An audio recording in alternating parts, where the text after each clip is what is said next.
반갑습니다. 그 자리를 최대한 편하게 하십시오. 자리를 최대한 편하게 하시고, 앉아 계시는 게 불편하시면 뒤에 의자에 앉으셔도 됩니다. 예. 오래 계시면 무릎도 아프고 하시니까 의자에 앉으셔도 되고, 뭐 이런 말 잘 하지 마라 그러시는데, 누워서 들으셔도 돼요. 자리가 편해야지 오시지. 불편하면 오시기 힘드니까. 여튼 같이 공부하는 시간 동안 몸도 마음도 편안하게 그렇게 시간을 보냈으면 좋겠습니다.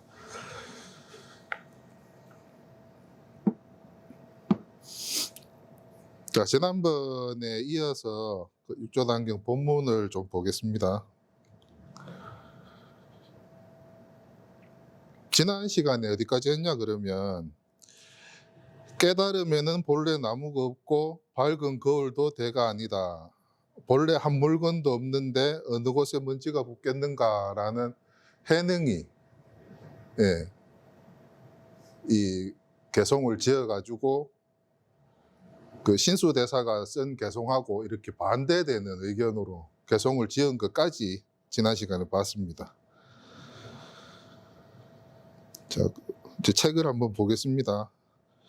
이 개송을 쓰고 나자 대중이 모두 놀랐습니다. 모두들 감탄하고 의아해 서로 말했습니다.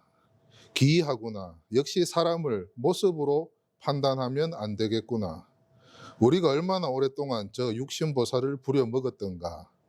오조께서 대중이 놀라고 괴이하게 여기는 것을 보시고서 사람들이 저에게 해를 끼칠까 봐 두려워하시며 이윽고 신발을 가지고 개를 문질러 지우며 말씀하셨습니다. 이 개도, 그러니까 이 개송입니다. 이 개도 아직 자성을 보진 못했다. 그리하여 대중의 의심이 사라졌습니다. 다음날 오조께서 몰래 방앗간에 오셔서 제가 허리에 돌을 매달고 쌀 찢는 것을 보시고는 말씀하셨습니다. 도를 구하는 사람이 법을 위하여 몸을 잊은 것이 마땅히 이와 같아야 한다. 위법망구라는 말이 있습니다. 위법망구. 법을 위해서 이 몸을 잊어버린다는 겁니다. 보통 이렇게들 얘기하면 가장 많이 생각하시는 게 옛날 석가모니 부처님께서 설산에서 수도하실 때 6년 동안 고행을 하셨다 그러죠.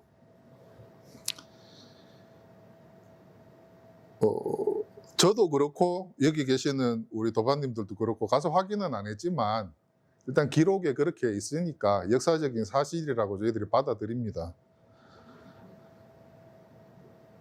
근데 중요한 건 석가모니 부처님께서 6년 동안 설산에서 고행을 하시고 왜 6년만 하셨냐, 6년 고행을 왜 끝을 내셨나를 아셔야 돼요. 부처님께서는 작은 나라지만 한 나라의 왕자로 계셨어요. 그리고 위에 형이 없었기 때문에 왕권 계승 서열 1위였습니다. 시간이 지나면 특별한 일이 없으면 왕이 될 뿐이었죠. 그런 분이 어떤 세속에서 보는 그런 성공, 명예, 권력, 뭐 금전적인 것도 포함이 되겠죠. 그런 걸 다 버리고 출가를 하셨던 거예요. 그리고 당시에 수행 문화였던 고행을 하셨던 거예요. 그때는 불교라는 게 없었으니까. 그때는 불교가 없었어요. 그래서 그 당시에 수행자들이 하는 수행법을 이용해서 수행을 하셨던 겁니다. 근데 6년 동안 설산에서 고행을 하셨는데 왜 6년에서 끝났느냐? 부처님이 그렇게 판단을 하신 거예요. 이렇게 고행을 해서 깨달음을 이룰 수는 없다. 그렇게 해서 설산에서 내려오신 거예요. 근데 이게 어떻게 전달이 됐는지 요즘 수행하시는 분들은 옛날에 우리 부처님께서도 6년 동안 그렇게 고행을 하셨다. 우리도 그런 고행을 해야 된다고 얘기하시는 분들이 계세요. 근데 아닙니다. 6년 고행을 하셨던 건 역사적인 사실이지만 6년 고행을 하셨기 때문에 깨달음을 얻으신 건 아니에요. 근데 수행이라는 어떤 그 방편을 쓰는 분들이 자꾸 이걸 강조를 하세요. 석가모니 부처님께서는 이건 아니다 하고 놓고 나오신 거예요, 그건. 그 추운 설산에서 제대로 먹지도 않고, 씻지도 않고, 입지도 않고, 잠자지도 않고, 힘들게 그 당시에 있었던 수행법으로 수행을 하셨는데, 이 수행으로는 깨달음을 얻을 수 없다고 판단하셨기 때문에 내려오신 거예요. 그 같이 갔던 5 그 수행자들은 놔두고 혼자 오신 거예요.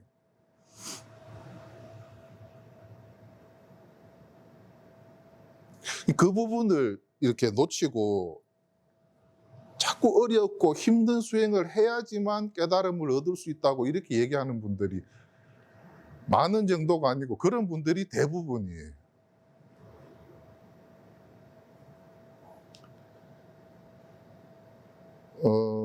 지난 시간에 우리 여기 같이 자리하신 거사님 한 분이 공부를 마치고 저한테 그런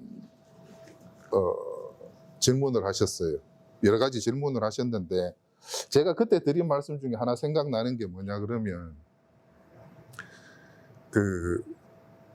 지금은 없어진 그 사법고시 있죠. 사법고시. 사법고시 시험을 치기 위해서 고시원이라는 곳에 들어갑니다. 공부를 하려고. 거기 공부하러 들어가신 분들은 다른 것들을 다 끊어버려요. 친구 만나는 것도 끊고, 물론 연애하는 것도 끊고, 막 밖에 나가서 술 마시고 노는 것도 끊고, 어쩌면 가족들하고 연락도 뭐 완전히 두절하지는 못하겠지만 조금 소홀히 되고 공부에만 전념을 하게 되죠. 그게 우리가 이야기하는 그 수행하고 비슷한 것 같아요. 근데 수행을 하기 위해서 그렇게 하는 거지 그렇게 평생 살기 위해서 그걸 연습하는 건 아닙니다. 고시원에서 친구도 안 만나고 가족도 안 만나고 술도 안 마시고 어디 재밌고 좋은데 놀러도 안 가고 오로지 공부만 하는 것은 그들이 목표로 하고 있는 그 시험에 합격하기 위한 겁니다. 시험에 합격하고 나와서 판사, 검사, 변호사가 되어서 법 때문에 불리하고 또는 부당하게 침해받는 사람이 없도록 법을 이용해서 사람들을 도와주는 그런 일을 하기 위한 거죠. 근데 이게 어떻게 잘못돼 가지고 수행하시는 분들도 똑같아요. 내가 수행을 하는 거는 깨달음을 얻기 위한 겁니다. 다른 목적은 있을 수도 없고 있어서도 안 됩니다.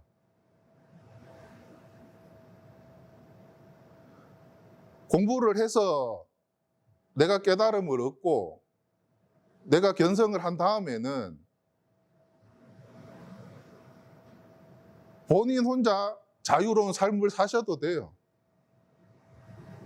우리 남방불교에서 남방불교를 소승불교라고 좀 약간 폄하하는 말입니다. 소승불교라 하고 동북아시아권을 대승불교라 하는데 그 소승의 승자가 수레 승자입니다. 수레.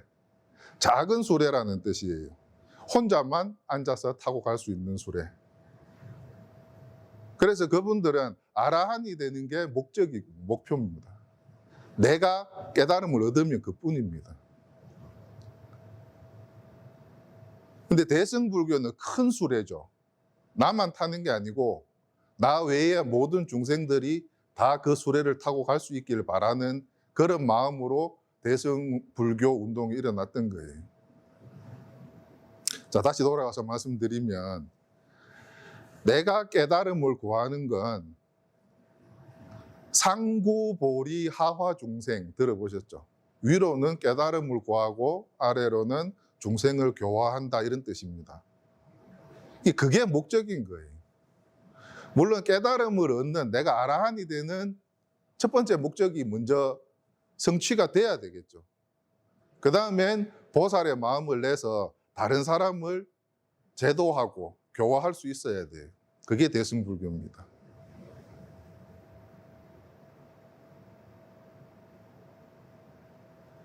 내가 공부를 해서 깨달음을 얻고 나면 다른 분들을 위해서 이렇게 법을 설할 줄 알아야 돼요. 그리고 법을 설해야 됩니다. 깨달음을 얻었는데 계속 무문관이라고 뭐 이렇게 얘기하는 문걸어 잠그고 혼자 계속 있으면 안 돼요. 형법, 민법, 뭐 행정법 이런 거 공부해가지고 사법고시 합격하고 나면 사람들을 위해서 나와서 일을 하지 않습니까? 그렇게 하시는 거 똑같은 거예요. 근데 요즘은 뭐가 어떻게 됐는지, 큰 스님이라고 이야기하시는 분들, 이렇게 우리가 밖에서 쓰는 말로 양력이라 그러죠. 그분이 걸어오신 길을 갖다 이렇게 얘기할 때 보면 안 거 많이 난 걸 말씀을 많이 하세요. 어느 사찰에서 몇 안거를 나고 어느 사찰에서 몇 안거를 나고, 여름 한거를 나는 게 몇 번 났느냐, 이걸 얘기하는 겁니다. 뭐 우리나라에서는 동안거도 있지만 안거를 몇 안거를 했다 하는 거는 여름 안거의 그 횟수를 얘기하는 거예요. 근데 그걸 자랑 삼아 얘기하시고 그걸 뭔가 대단한 것처럼 얘기를 하세요. 이분이 얼마간의 공부를 해서 깨달음을 얻으셔서 중생들을 위해서, 아니면 우리 그냥 불자님들을 위해서 쉬운 말로 와서 설법을 하실 겁니다, 이러면 그분이 법사예요. 근데 이분은 몇 살 때 어느 유명한 절에서 출가하고 어느 유명한 스님 밑에 상자로 출가를 해서 30안거, 40안거를 났다. 그 30년, 40년 동안 고시원에 계셨다, 이거하고 같은 말이에요. 그걸 왜 자랑을 하느냐고.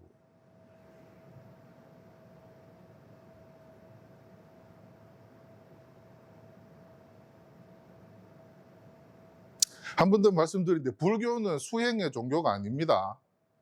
불교는 깨달음의 종교입니다. 수행의 종교는 석가모니 부처님이 태어나기 전에도 인도에 다 있었어요. 요즘도 TV 같은 데 보면 아시겠지만 얼굴에 하얀 분칠하고 팔을 들고 몇 년 동안 있었다는 분이 있어요. 한쪽 팔 들고 이래갖고 뭐 십수년을 있었대요. 그분들은 그걸 수행이라고 이야기를 합니다. 근데 중요한 건 그게 나쁘다 좋다를 떠나서 그렇게 해서 그분이 깨달음을 얻으셨냐는 게 문제인 거예요.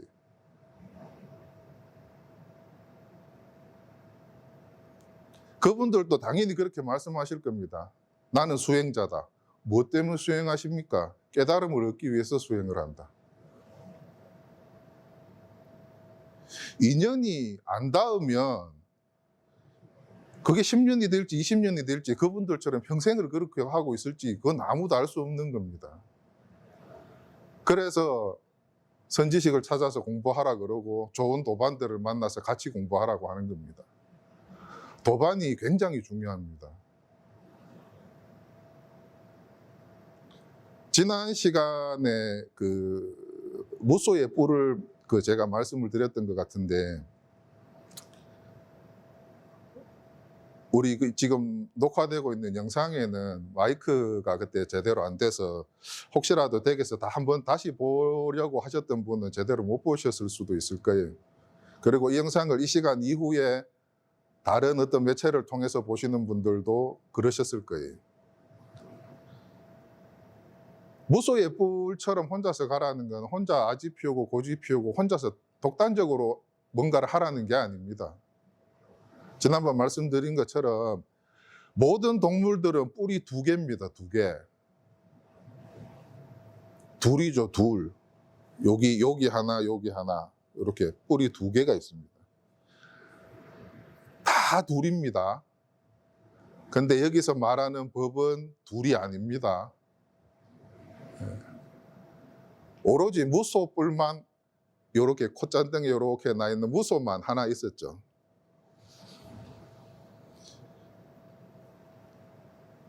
어떤 의미인지는 이제 아실 거예요. 그죠? 불이를 얘기하는 겁니다. 두 개가 아니란 뜻입니다.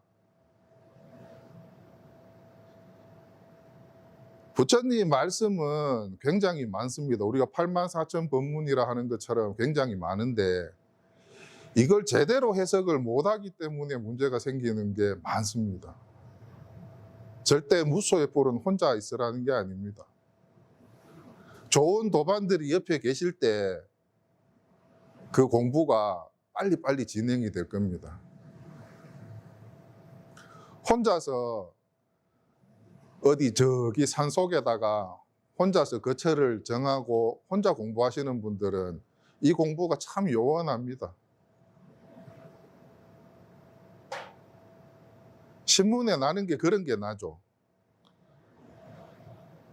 몇십 년 동안 수행하신 스님이 열반하셨는데 좌탈인망했다. 들어보셨습니까? 좌탈인망. 앉아서 돌아가시고 서서 돌아가시고 그런 뜻이에요. 평생을 이렇게 앉아 계시니까 이렇게 앉아 있는 쪽에 근육이 엄청 발달을 잘한 거예요. 그래서 숨이 끊어지고 돌아가셨는데도 이렇게 몸을 유지할 수 있는 겁니다. 이거 수행 아닙니다. 그분들 폄하하려고 그분들 욕하려고 하는 말이 아니고 이건 수행이 아니에요. 이건 수련이라고 할 수는 있겠죠. 육체를 수련하는 거. 그죠? 누구라도 이렇게 오래 앉아 있으면 이렇게 앉아 있는데 필요한 근육들이 발달될 겁니다. 그럼 그건 크게 어려운 일이라고 저는 생각이 안 돼요. 근데 그거하고 깨달음하고 무슨 관계가 있냐는 걸 말씀드리는 거예요. 잘못 들으시면 유명한 큰 스님들을 제가 폄훼하고 지잘났다 이렇게 보실 수도 있는데 그거 아닙니다. 이거 절대 잘난 사람들이 하는 거 아닙니다. 이 공부는 지능이 뛰어난 사람들이 저는 더 못하실 것 같아요. 제가 볼 때는. 왜? 제가 말씀을 드릴 때마다 생각을 하시거든요. 이겁니다 하면 그냥 이건 거예요. 지금 아무 생각 없을 때, 지금 아무런 생각 안 하고 계실 때 이겁니다. 그냥 이겁니다. 그냥 이겁니다. 그냥 이거가 뭐지라고 또 생각이 또 머리가 또 회전하기 시작합니다. 그래서 지능이 발달되고 밖에 세속 공부를 많이 하셨던 분들이 이게 힘들어 하세요. 그냥 이건데 그냥 그게 뭔데? 또 생각이 들어가신 거죠. 그냥 그게 뭔데? 그냥 이겁니다. 그냥.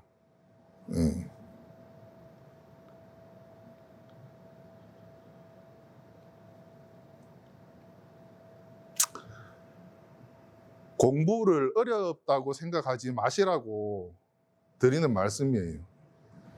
부처님이 6년 고행하셨던 거 잘못했다 이런 뜻 아닙니다. 옛날 우리나라에 한국에 대덕 스님들, 큰 스님들이 진짜 힘들게 우리 그 경허 스님 이야기도 아시죠? 송곳을 이렇게 세워놓고 계셨다 그러죠. 이렇게 졸면 탁 찔린다고. 그리고 당신께서도 스스로 이렇게 이 화두에 집중을 하시다가 내가 소마가 온다, 그 졸음이 온다라고 내가 느껴지면 송곳으로 이렇게 다리를 찌르셨대요, 허벅지를. 그래, 그렇게 하셨던 그 공부, 그 수행이 잘못됐다, 필요 없다 이렇게 말씀드리는 게 아니고 경허 스님이 깨달음을 얻으셨던 거는 여기서 온 게 아니에요. 물론 그런 수행을 했던 거는 사실이지만 경허 스님이 이 인연을 만난 거는 동은이라는 그 삼위성의 아버지죠. 속가 아버지가 와가지고 또 누구하고 이렇게 얘기를 합니다. 얘기를 하는데, 얘기를 하다가 중이 태어나서 공부 안 하고 죽으면 다음 생에 소로 태어난다는데 뭐 이런 이야기를 서로 주고받고 했는가 봐요. 그때 이 삼위승의 소가 아버지는 그냥 일반 그 제가자죠. 예, 제가자인데 그분이 뭐라고 얘기했냐 그러면 소로 태어나도 콧줄에 꿰 콧구멍이 없다고 이야기하면 되지 뭐가 걱정이야 이렇게 얘기를 했는데, 동은 그 삼위가 그 이야기를 듣고 무슨 말인지 몰라서 이렇게 있다가 경허 스님한테 그 말을 물어본 거예요. 우리 아버지가 이렇게 얘기하시는데 스님 이게 무슨 뜻이에요? 이게 무슨 말이에요? 하는데 그 말을 듣는 순간에 이걸 경험하신 거예요.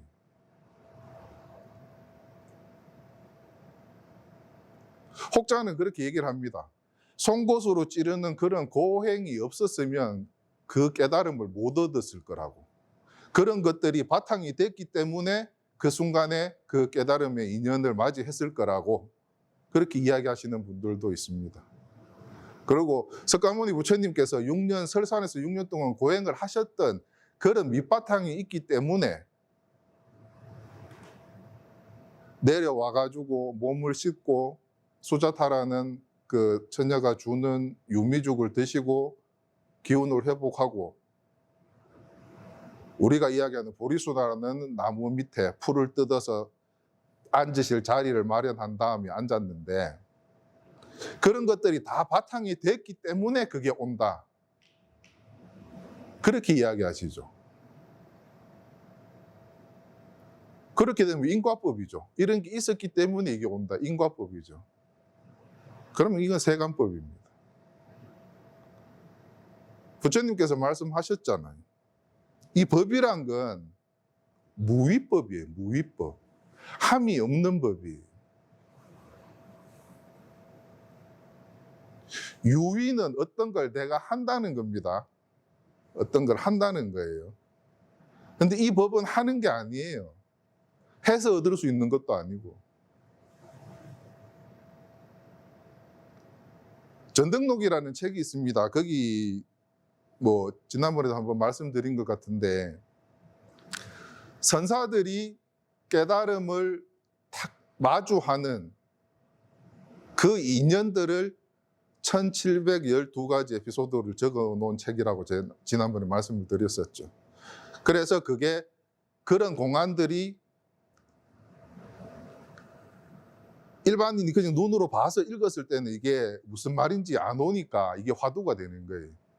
그래서 1700 화두라고 1700개라고 이야기를 하는 거고, 그 책을 보면 그런 게 있습니다. 가만히 앉아가지고 화두를 열심히 화두를 챙기다가 그 화두가 다 깨지면서 깨달음을 얻었다는 게 하나도 없습니다.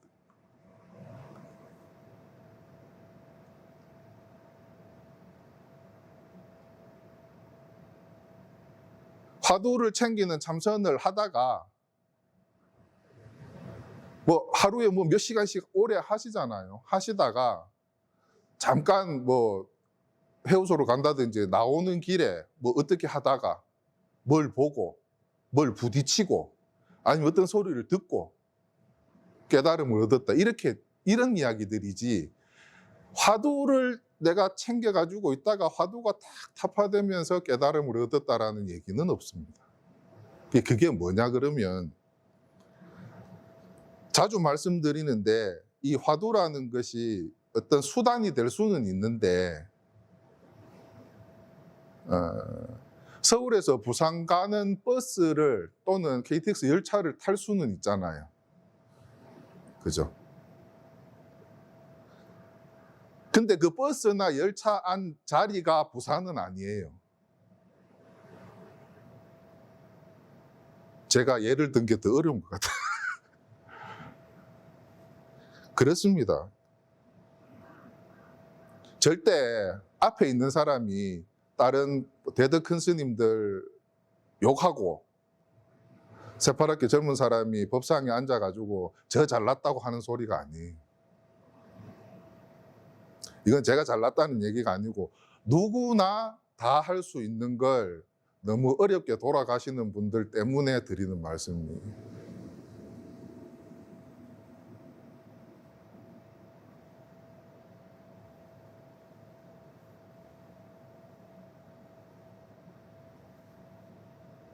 방거사 그 말씀드렸던 거 기억나시죠? 세수하다가 코 만지는 거하고 똑같습니다. 근데 생각을 하시면 안 돼요. 생각을 하시면. 우리가 해탈이라는 말 있잖아요. 해탈. 풀다 하는 그 해자입니다. 풀을 헤치는 해자. 탈은 벗어난다는 거예요. 우리 탈출할 때 그 탈자. 근데 사실은 누가 묶은 적이 없어요. 누가 나를 어디다 묶어 놓은 적이 없다고요. 근데 해탈을 하려고 그래요. 그 해탈이 뭐냐 그러면 우리가 하고 있는 지금 하고 있는 이 생각에서 해탈하는 거예요. 생각을 벗어나는 순간 그게 해탈인 겁니다.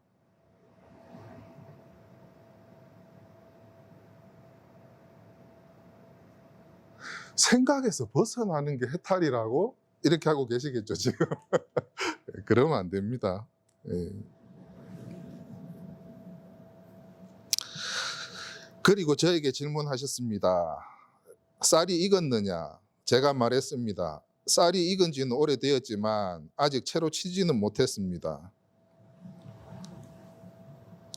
이게 제가 본 책하고는 또 내용이 조금 다른데 오조 스님이 방아는 다 찧었느냐 이러니까 예, 방아를 다 찧긴 찧었는데 아직 채로 이렇게 치지는 못했습니다. 뭐 이렇게 적힌 책도 있었는데 조금 다르네요. 오조께서는 지팡이로 방아를 3번 내리치고 가셨는데 저는 곧 조사의 뜻을 알아차렸습니다. 삼경을 알리는 북이 울리자 저는 오조가 계신 방에 들어갔습니다. 오조께서는 가사를 가지고 방문을 막아 사람들이 보지 못하게 하였습니다. 그리고는 금강경을 말씀해 주셨는데 마땅히 머문 없이 그 마음을 내야 한다 라는 구절에 이르자 저는 그 말씀에서 크게 깨달았는데 온갖 법이 모두 자성에서 벗어나지 않았습니다. 한번 들어보셨죠, 이거? 마땅히 머문법 없이 마음을 내야 된다. 해능이 나무꾼 시절에 여관에 나무 팔러 갔다가 누군가가 이 대목을 읽는 걸 보고 마음이 열려서 오조 스님을 이렇게 만나러 오게 됐다는 그 말씀 드렸었죠. 이 금강경에 사구계라는 게 있습니다.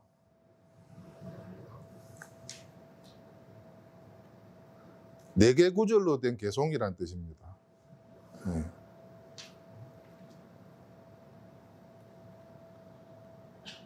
이것도 뭐 나중에 또 금강경 공부할 때가 되면 말씀을 드리겠는데 그 금강경에 보면 그런 내용이 있습니다.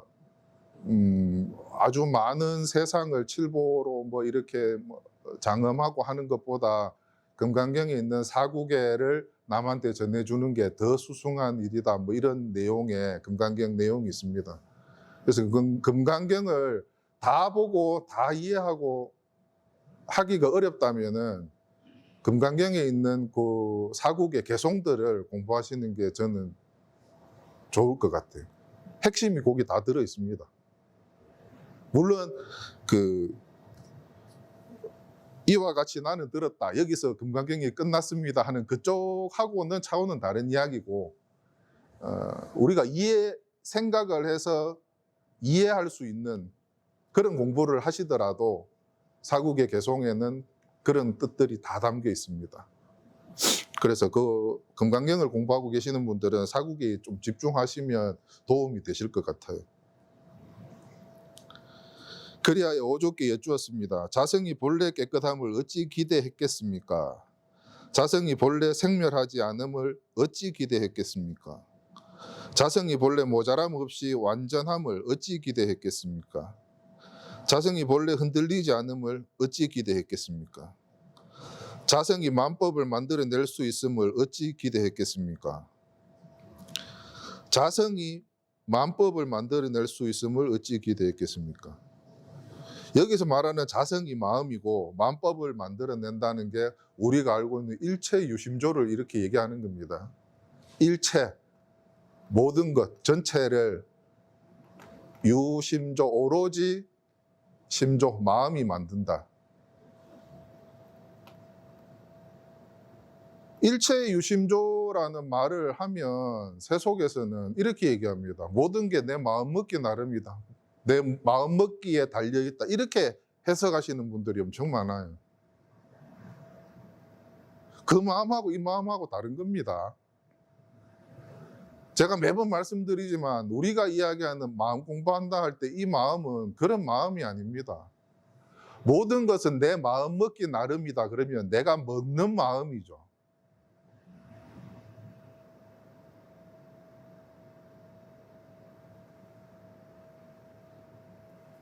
반야심경에 오온이 모두 공하다 이렇게 나오는데 오온이 색 수상행식입니다. 색 수상행식. 수상행식의 행이 이때 말하는 내 마음 먹기 나름이다 하는 그 마음입니다. 내 어떤 의지를 나타내는 거죠. 내가 뭔가를 하겠다는 마음을 내는 거. 네. 수상행식 그 행은 아닙니다. 오온은 공입니다.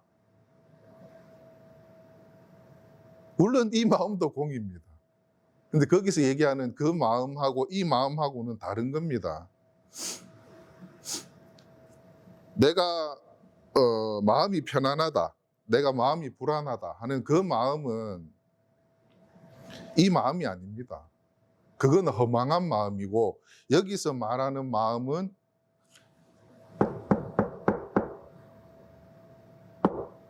이 즐겁지도 않고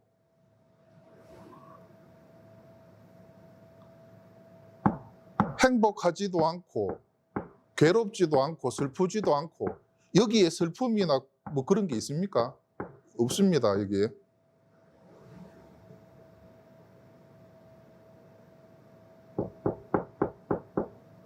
없습니다.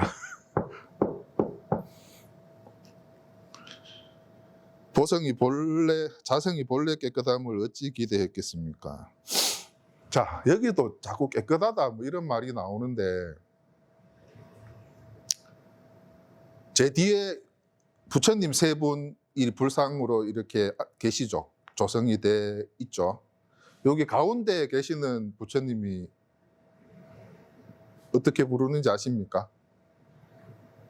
가운데, 중간에 계시는 부처님. 네?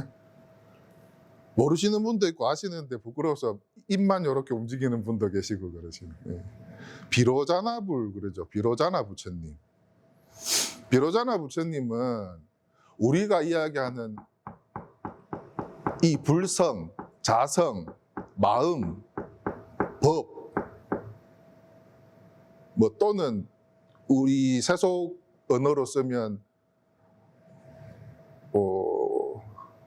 영혼, 뭐 넋이다, 뭐 여러 가지로 표현하잖아요. 이걸 다 맞는 말은 아니지만 그렇게 합니다.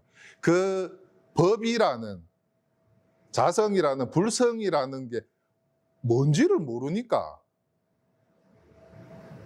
그걸 형상으로 만들어 놓은 상이 이 비로자나 부처님 상이에요.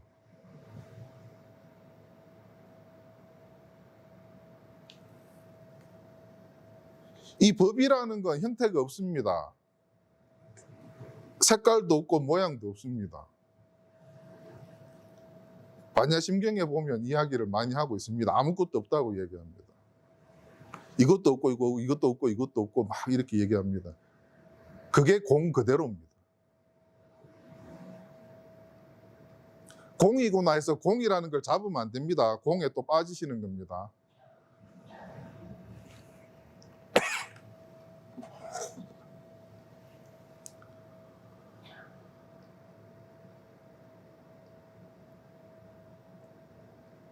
자성이 청정하다는 것을, 깨끗하다는 것을 어찌 기대했겠습니까? 이렇게 형상으로 만들어 놓으면 먼지가 앉고 하죠. 근데 형상으로 안 만들었을 때는 먼지가 앉을 때도 없고 더러워질 때도 없고 깨끗한 것도 없고 아무것도 없습니다.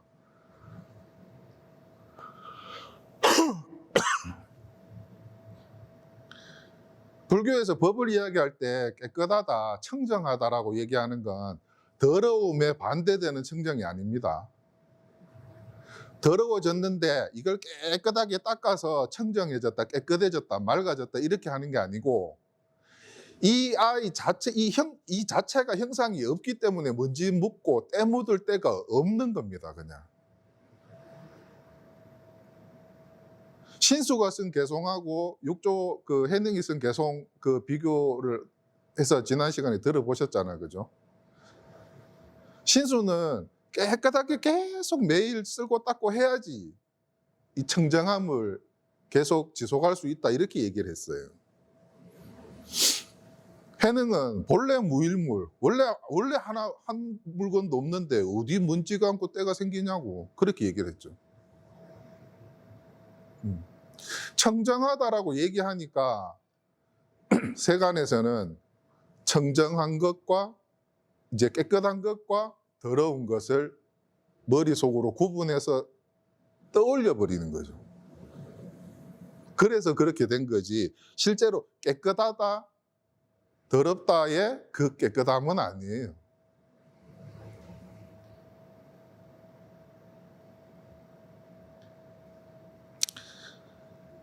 많은 비유를 듭니다. 경전이 많은 이유는 부처님께서 물어보는 사람마다 다 다르게 답을 주셨기 때문에 그렇게 많아요.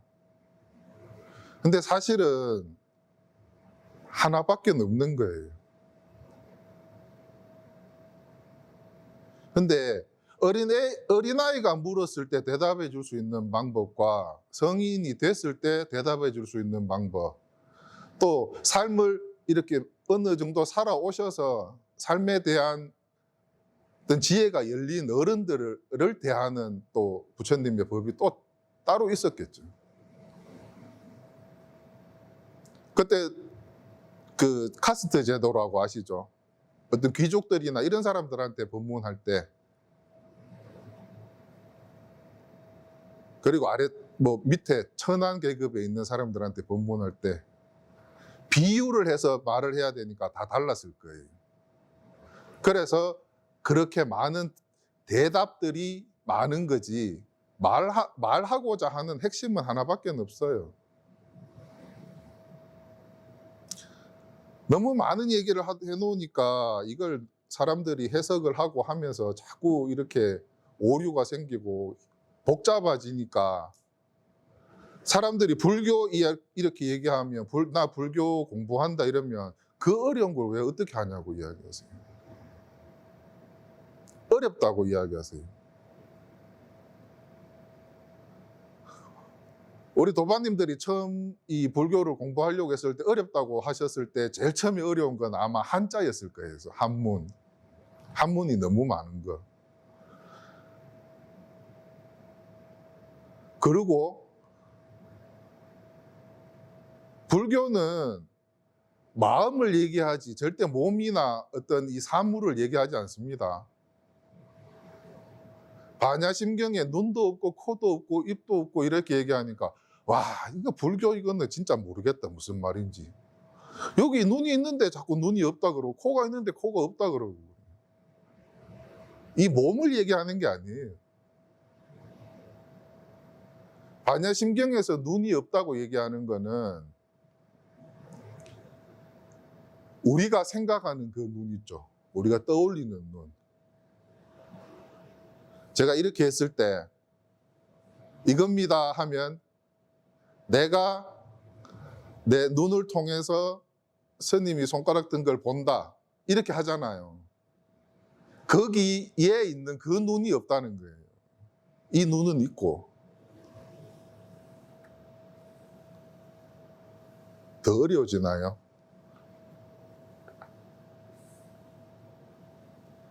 하여튼 그렇습니다. 불교에서 이야기하는 건 마음을 얘기하는 거지 절대 몸이나 사물을 얘기하는 게 아닙니다.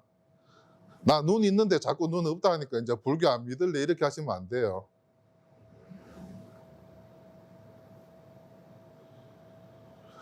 오조께서는 제가 본성을 깨달았음을 아시고서 곧 저에게 대장부, 천인사인 부처라고 하셨습니다. 삼경에 법을 받으니 사람들이 아무도 알지 못했는데 오조께서는 곧 돈교와 의발을 전해주시고 말씀하셨습니다. 너는 제6대 조사가 되었다. 스스로 그 진리를 잘 유지하여 널리 중생을 구원하고 장래에 퍼뜨려서 단절시키지 않도록 하여라.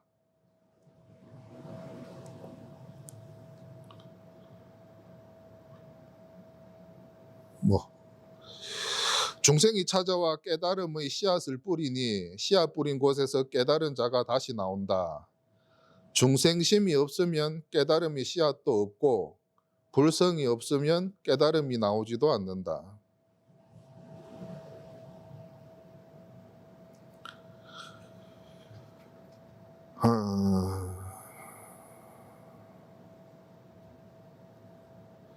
자, 이것도 참 설명을 하면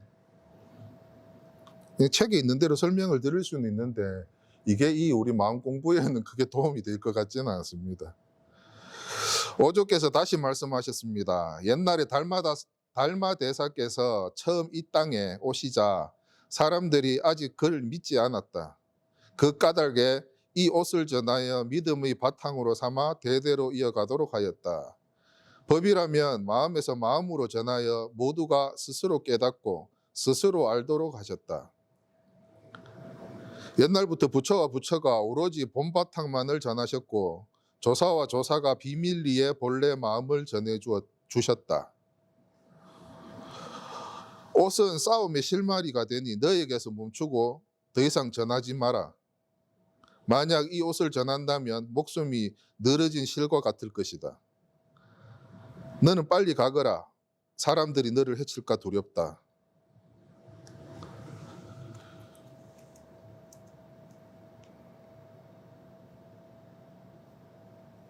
자,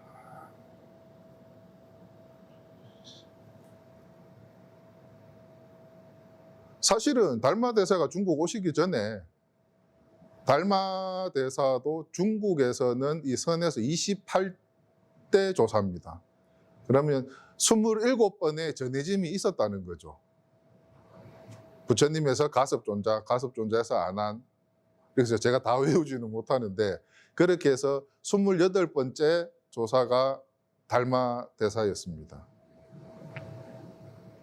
근데 그때의 기록은 없으니까 그때도 이렇게 위험했는지 위험하지 않았는지는 모르겠는데 오조께서 보셨을 때 이제 그런 걸 느끼셨는 거예요. 법이란 게 눈으로 보이지 않기 때문에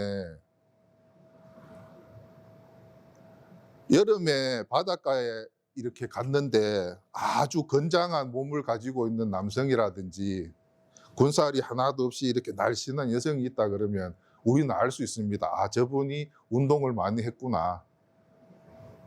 아니면 몸매 관리를 위해서 드시는 건 적게 드시고 활동을 많이 하셨구나. 우리 이런 걸 알 수 있지 않습니까?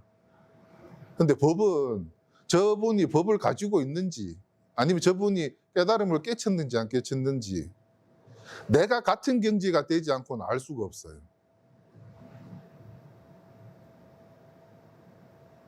그래서 누가 법을 얘기를 하더라도 모르는 사람들은 모르는 거예요. 저 사람이 진짜 법을 알고서라는지 우리가 모른다고 자기 혼자 아는 척 하는 건지 알 수가 없지 않습니까? 그래서 의발을 전해서 부처님을 대신하는 가섭이 있었고 가섭 스님을 대신하는 안한 스님이 계셨고 그렇게 부처님의 가사와 부처님의 밥그릇, 바루를 전하면서 그분들을 의지처로 삼으셨던 거예요. 그래서 이렇게 의발을 전하는 어떤 이런 문화라 그러면 그렇고 어떤 그런 절차가 있었는데 이것으로 어떤 사람의 어떤 지위가 정해지는 것처럼 보이니까 사람들이 이걸 가지고 싶어 하죠. 그래서 뒤로 나오겠지만 이걸 탐하는 사람들이 많았기 때문에 오조 스님은 육조 해능 스님에게 너한테는 내가 전하는데 너 뒤로는 전하지 마라 이렇게 하셨어요. 그래서 공식적으로 7조, 8조 구조는 없습니다. 후대에 사람들이 우리는 어떤 선맥을 이었다 하는 걸 내세우기 위해서 이걸 만들어내죠. 우리 그 집안의 족보처럼 그렇게 만들어냅니다. 거기에 보면 뭐 나와요. 지금 우리나라에 지금 아직 계시는 분이 뭐 석가모니 부처님으로부터 30세 손인가 뭐 그렇게 누가 그렇게 얘기하시던데, 여튼 그 뒤로는 의발을 전하지를 않습니다. 전하지 않는 이유는 이 뒤로 나옵니다. 제가 말했습니다. 어느 곳으로 가야 합니까? 오주께서 말씀하셨습니다. 회를 만나면 멈추고 회를 만나면 숨어라. 여기서 뭐 이렇게 소리로 회를 만나면 멈추고 이렇게 하니까 좀 그런데, 이 여기 이제 책에 적혀 있는 회는 그 지명을 얘기하는 겁니다. 어느 지역에 가면 거기서 머무르고 또 어느 지역에 가면 거기서 숨어 있어라, 뭐 이런 얘기를 하시는 거예요.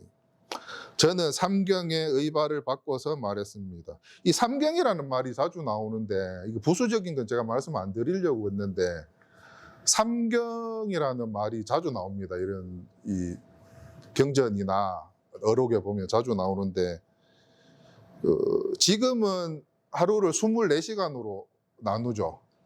근데 예전에는 자시, 축시 이렇게 해서 12시간으로 나눴죠. 삼경이라는 거는 1경, 2경, 3경, 4경, 5경까지 해서 이 밤을 이루는 겁니다. 밤을 얘기하는 건데 1경, 2경, 3경, 4경, 5경 중에 3경이 11시부터 새벽 1시까지 우리가 이야기하는 자시입니다. 자시. 그러니까 3경에 뭘 했다 이러면 제일 캄캄한, 제일 어두운, 제일 깊은 밤, 그때를 얘기하는 겁니다. 그 자시가 3경이니까 그 앞에 2시간이 2경이 되겠죠. 그 앞에 2시간이 1경이 될 거고, 그 다음에 1시부터 3시까지가 4경, 1시부터 3시, 3시부터 5시까지가 5경 이렇게 되는 겁니다.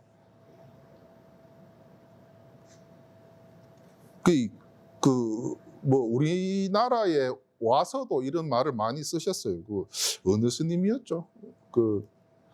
스님 돌아가시면 저 스님 보고 싶어서 어떻게 해요? 이렇게 얘기하니까 삼경에 나가서 대문 빗장 손잡이 만져봐라 이렇게 얘기하신 뭐 그런 이야기도 있습니다. 깊은 뜻은 아니고요. 알면 웃기는데 모르면 힘든 얘기입니다.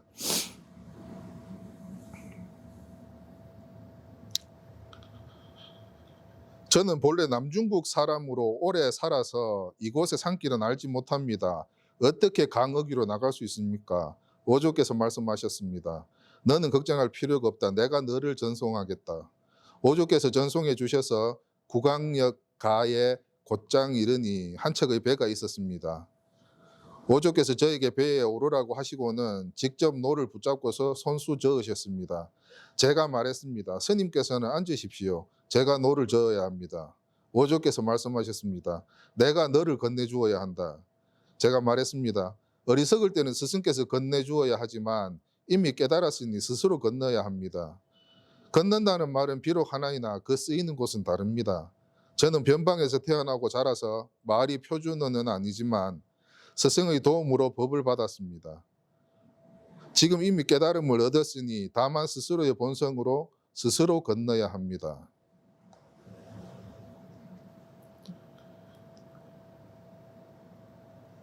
오조께서 말씀하셨습니다. 그렇다. 이후 불법이 너로 말미암아 크게 행해질 것이다. 내가 떠나고 3년 뒤에 나는 세상을 떠날 것이다. 이제 잘 가거라. 열심히 남쪽을 향하여 가되 성급하게 입을 열어서는 안 된다. 불법이 일어나기란 어려운 것이다. 저는 오조께 작별 인사를 드리고 길을 떠나 남쪽으로 가서 2달 사이에 대유령에 도착했습니다.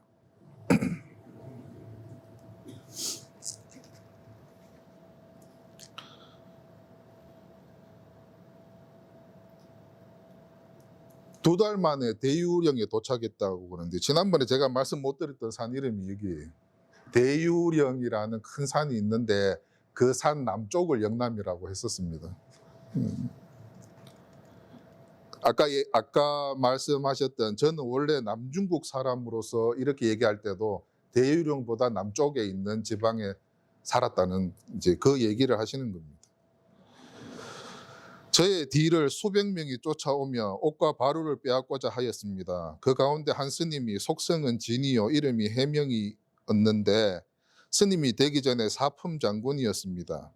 그는 성질과 행동이 거칠고 성급했지만 지극한 뜻으로 찾아와 무리에 앞서서 뒤쫓아와 저를 따라잡았습니다. 저는 옷과 바루를 바위 위에 내던지고 말했습니다. 이 옷은 믿음을 표시하는 것인데 힘으로 다툴 수 있겠느냐? 저는 우거진 숲속에 숨었습니다. 해명이 도착하여 옷과 바루를 집어들었지만 그것들은 움직이지 않았습니다. 이에 해명은 저를 불러서 말했습니다. 행자여, 나는 법을 위하여 온 것이지 옷을 위하여 온 것이 아닙니다. 이윽고 제가 숨어있는 곳에서 나와 평평한 바위 위에 앉으니 해명이 절을 하고서 말했습니다. 행자께서는 나를 위하여 법을 말씀해 주십시오. 제가 말했습니다. 당신이 법을 위해 왔다면 마땅히 모든 인연을 쉬어버리고 하나의 생각도 일으키지 마십시오. 제가 그대를 위하여 말하겠습니다. 잠시 침묵한 후에 해명에게 말했습니다. 선도 생각하지 말고 악도 생각하지 마십시오. 바로 이러한 때 어느 것이 해명상자의 본래 면목입니까? 해명은 말을 듣고서 크게 깨달았습니다.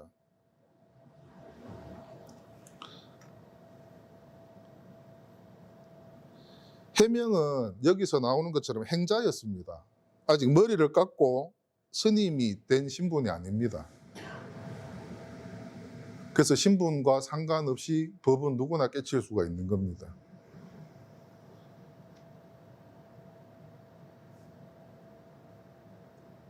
스님이 되지 않고 법을 처음 설한 것입니다, 이게. 해명이라는 스님이 찾아와서 처음에는 의발을 탐해서 온 것 같아요, 제가 봐도. 근데 어떤 이유에서는지 진짜 이게 어떤 물리적인 힘으로 들리지를 않은 건지 아니면 자기 마음이 변해서 내가 이걸 들고 가봐서 뭘 하겠느냐, 내가 법을 모르면 이걸 가지고 있는데 법을 설할 수가 없는데 라는 생각을 했든지 여튼 그렇게 이야기합니다. 해명 스님의 해명 그 행자에게. 오조 스님께 법을 받았으니까 이분이 법을 가지고 있는 건 사실이죠. 그러니까 그 법을 전해달라고 이야기를 합니다. 그때 이렇게 이야기합니다. 아무 생각도 하지 마라. 아무 생각도 안 할 때. 선도 생각하지 않고 악도 생각하지 않을 때 어느 것이 해명상자의 본성품이냐? 어느 게 너냐? 네가 아무 생각 안 할 때 어떤 게 너냐?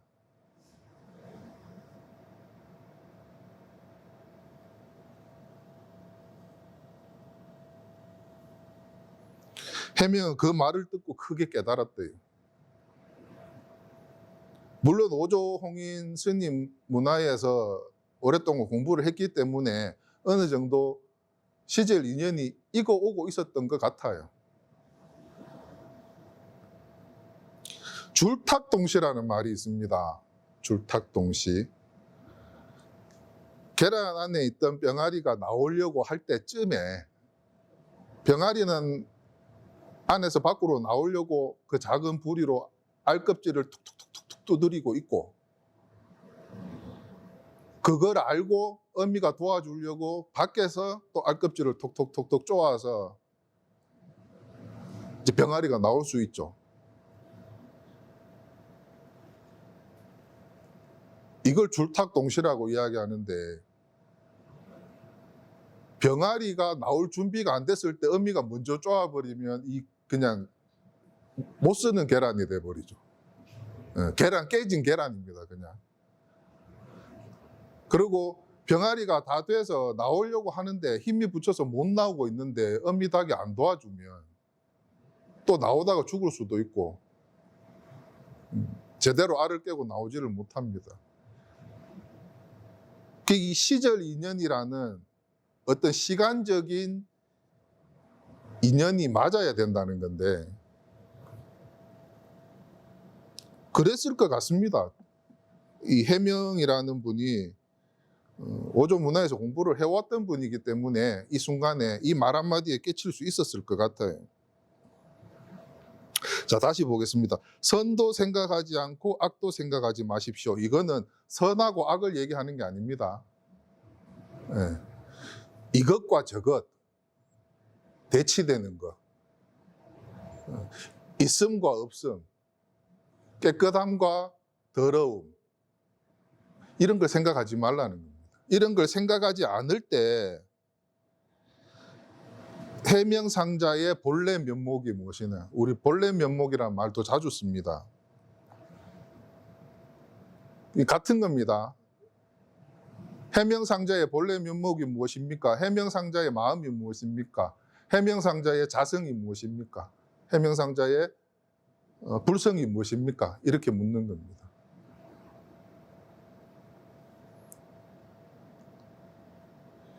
이 지금 듣고 계시는 우리 도반님들의 어떤 이목을 집중시키기 위해서 제가 자꾸 여러 가지 이렇게 생각을 하는데 책만 계속 읽으면 그럴 필요가 없죠. 제가 말씀드린 것처럼 우리는 이 책 내용을 공부하려고 하는 게 아닙니다.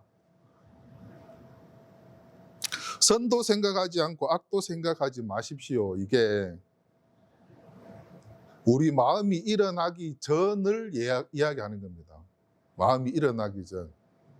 선이다 하는 마음이 일어나죠. 생각, 우리의 분별, 선악을 구분하는 분별이 일어나는 겁니다.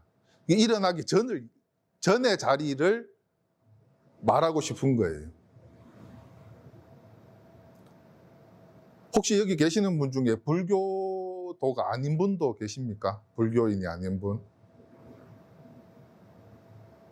아직은 제가 그렇게 유명하지 않아서 타종교에서는 제 법문을 들으러 오진 않으시죠. 네. 저는 이렇게 제대로 공부를 해보지는 않았는데 얼핏 들은 걸로 그 기독교의 성경 그 구약에 보면 창세기가 처음에 있는데 그 창세기에 보면 그런 게 있었던 것 같아요. 거기 있었던 게 맞는 것 같은데 여러분들도 들어보셨을 거예요. 하나님이 사람을 인간을 만들어 가지고 어떻게 아담을 만들고 어떻게 이브를 만들었다 이런 이야기가 있어요. 근데 이 두 사람은 모든 것을 다 누리고 어떤 행동을 하고 뭘 하든지 다 괜찮은데 그 하나님께서 하신 말씀이 선악과라는 그 과일이 있는데 그거 따먹지 마라 이랬거든요.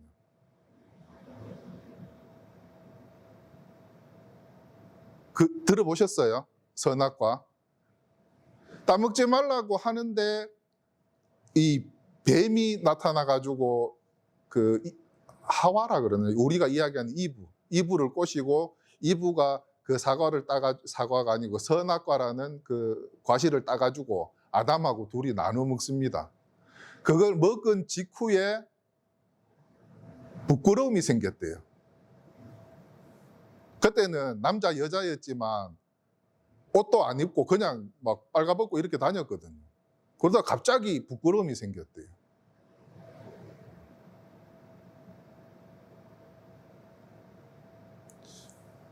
하나님이 그걸 아시고 이 둘을 에덴 동산에서 동쪽에 있는 다른 땅으로 가서 살게 하고 남자는 가족을 위해서 평생 노동을 하고 일을 하면서 살아야 되고 여자는 아기를 낳는 수고로움과 고통을 겪게 뭐 이렇게 만드셨대요.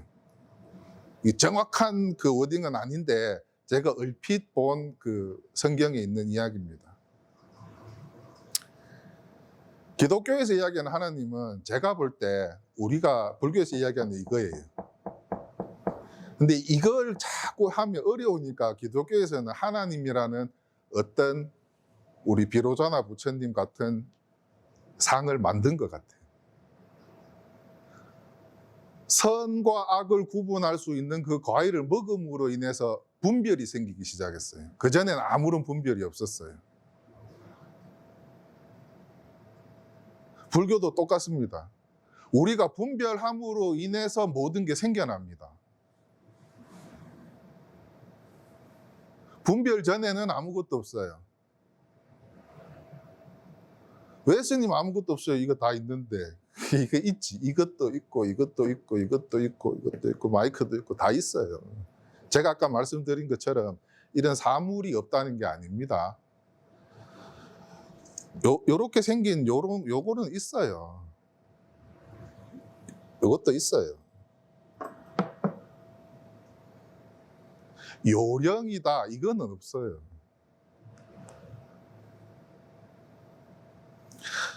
이건 있잖아요, 지금. 거사님, 있잖아요. 지금 금방 통했죠? 이걸로 통한 겁니다, 이걸로. 깨다리가 옆에 있을 때 자고 있는데 깨달아 이러면 딱 쳐다보죠. 이걸로 통하는 겁니다, 이거. 근데 여기에 분별이 붙어버리면 모르겠는데요가 되는 거예요. 그냥 이거예요, 그냥. 선악과를 먹기 전에. 그때도 아담과 이브는 거기서 살았고 있었잖아요. 아담도 있고 이브도 있고 있었잖아요. 밥도 먹고 잠도 자고 했을 거예요.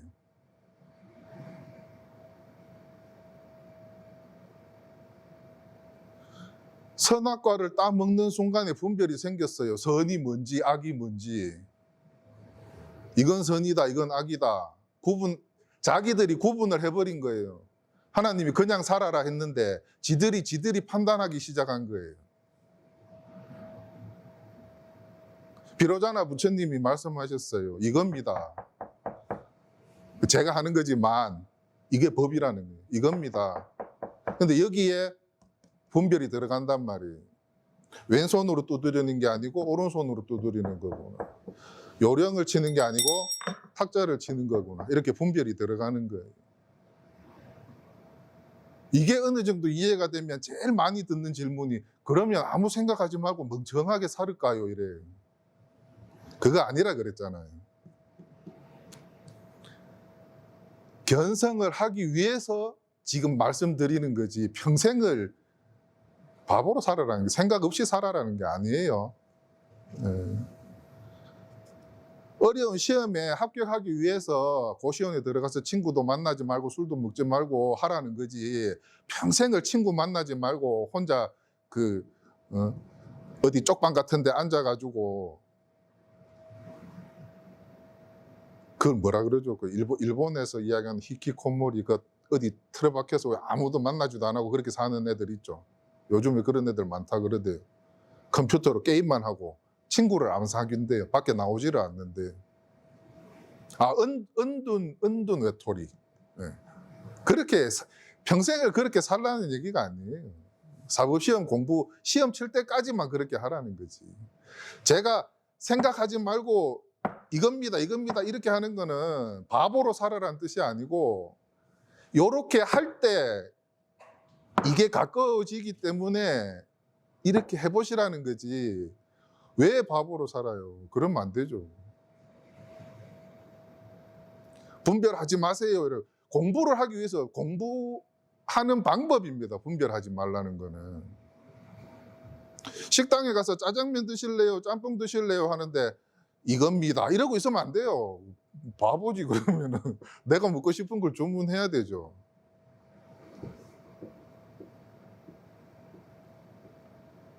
내가 오늘 뷔페 마치고 국수 먹을 때 국수를 먹을 건가 밥을 먹을 건가, 이거 내가 결정하면 돼요. 그런 구분을 하지 말라는 뜻이 아닙니다. 자꾸 이렇게 한두 분이 자리를 비우니까 제가 마음이 급해지는데 12시 5분이네요 지금. 맞나?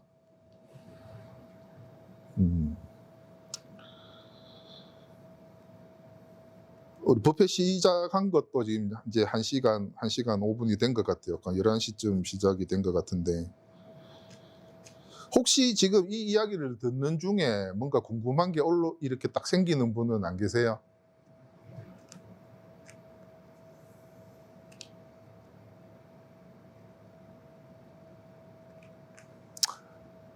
뭐 말 안 하면 평생처럼 말 안 하고, 말하려 그러면 뭐 오늘 밤새도록 말해도 안 끝나죠.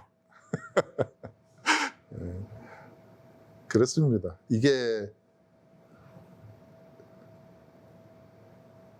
참 모순되는 말이잖아요. 참 이게 쉬운데 어렵습니다. 이거.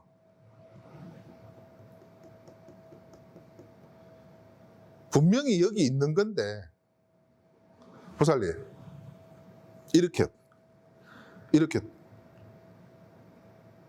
그 옛날 스님들 일화 보면 그런 거 있어요. 뭐 이야기 해놓고 막 법을, 왜 나는 스님 밑에 와가지고 몇 년을 고생만 하고 했는데 왜 법을 안 가르쳐 주냐, 난 가겠다 이러고 가요. 잘 가라 해놓고 불러요, 그 스님을. 야, 누구야 이러면 뒤로 딱 돌아보면서 그 순간에 깨닫는데요. 그게 지금 이렇게 일어나는 거예요. 이게 이거예요. 이거고 보살님 했을 때 저를 이렇게 보는 이겁니다. 이건 아무것도 아니잖아, 그죠? 이건 아무것도 아니에요.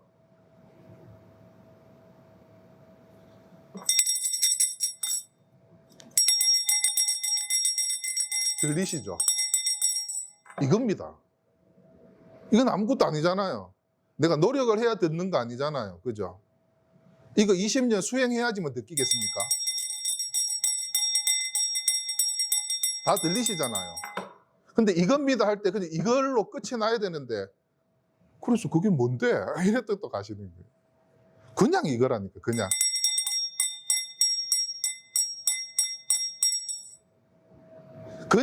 그냥 요령 소리라고요? 요령 소리도 내 생각이잖아요. 그러면 소리를 내고 듣는 거라, 그거예요? 그것도 내 생각이잖아요. 그냥 이거라, 그냥. 보살님, 이거라고, 이거. 총무님, 이거라고요. 아, 우리 총무님 시크하시, 이렇게 딱 있다가 총무님 그냥. 이겁니다, 그냥 이거예요. 그냥 이겁니다 하니까 이거라는 뭔가가 있는 것 같잖아, 그죠? 이겁니다 하면, 아, 그 요령인가? 이겁니다 하면 마이크인가? 이렇게 되잖아요. 그래서 뭔가를 제시를 안 할 때가 많아요. 진짜 친절한 스승이 어떤 스승이냐 그러면, 법이 뭡니까 물었을 때 뜰 앞에 잣나무다, 호떡이다, 마삼근이다 이렇게 말 안 하고, 옛날 임재 스님처럼 스님 법이 뭡니까? 야! 이래요. 어디에도 안 빠지게 해주잖아요. 법이 뭡니까 했을 때 뜰 앞에 잣나무다 하면 잣나무에 빠진단 말이에요, 사람들이. 호떡이다 하면 호떡에 빠진단 말이에요. 이거는 똑같이 드러내지만 어디에도 안 빠지게 그냥 왁! 할 한다, 그죠? 할. 사실은 그 한자로는 갈자입니다, 갈. 우리 뭐 정치 평론 이런 신문 보면 뭐 누가 일갈하였다 이런 말 있잖아요. 한 소리 했다. 뭐 한번 확 내질렀다 이런 뜻으로 갈이라는 말을 쓰는데, 이걸 또 이상하게 불교에서는 이걸 할로 읽어요. 왠지는 모르겠는데, 우리 도장이라 안 하고 도량이라고 읽잖아요. 그거하고 그런 식으로 하여튼 불교에서는 다르게 읽더라고요. 근데 그게 진짜 친절한 거예요. 딴 데 안 빠지게 만들잖아요. 근데 이제 분별하는 마음으로 들으면 항상 하는 사람들이, 야, 정말 불교는 친절함 없고 개팍스럽다. 뭘 묻는데 소리를 지른다. 그렇게 보면 제가 더 나쁜 사람이죠. 맨날 이 소리만 하니까. 이거는 어디 안 빠지잖아요. 물론 빠질 수는 있어요. 탁자를 두드리는 소리 이렇게 빠질 수는 있지만, 그래도 뭐 마삼근이다, 9981이다 이런 소리나 이게 더 어렵지 않습니까? 물론 사람들은 그게 9981을 또 막 해석하려고 하겠지만, 절대 법을 설하는 사람 입에서 나오는 말은 분별해서 하는 말이 아니기 때문에 듣는 분들이 분별로 들으면 안 돼요. 법이 뭡니까 했을 때 제가 이렇게 하는 거나 악! 하고 소리를 지르는 거나 아니면 뜰 앞에 잣나무 이렇게 얘기하는 거나 다 똑같은 겁니다. 분별하면 다 다르죠. 뜰 앞에 잣나무하고 이거하고 어떻게 같은 거예요? 다르지. 근데 그 분별했을 때. 지난번에 말씀드렸던 그거 기억나시죠? 소염시하고 기억나시죠? 양귀비가 몸종 이름을 부르는 거는 그 아이에게 볼 일이 있는 게 아니에요. 소가 하는 거는 소고기를 부르는 게 아니고 나 여기 있다 하는 걸 그 알록산이라는 장군한테 알리는 거예요. 이런 비유들은 법상에 오르는 스님들은 다 쓰십니다. 그래서 제가 혼자 그냥 만들어낸 게 그때 그거였죠. 여기 앉아있는 두타라고 불리는 스님 목소리가 궁금해요 했을 때 제가 싫어요, 제 목소리 안 알려드릴 거예요, 이거하고 똑같다 그랬죠. 스님 목소리 궁금해요, 스님 목소리 어떤 건지 가르쳐 주세요, 알려주세요. 근데 제가 싫어요, 저는 안 가르쳐 드릴 거예요. 싫어요, 저는 안 가르쳐 드릴 거예요. 이게 제 목소리잖아요. 근데 싫어요, 안 가르쳐 드릴 거예요 하는 그 말을 따라가 버리면 아, 스님 목소리를 알 수가 없네 이렇게 되는 거잖아요.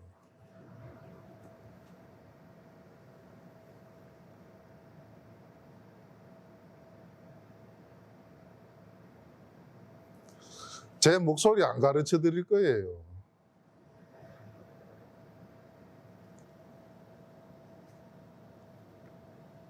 오늘은 여기까지 할까요?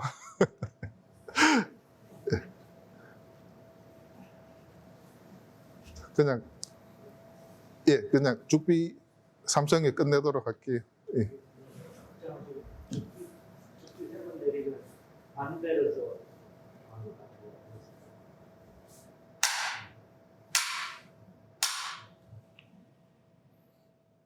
고생하셨습니다.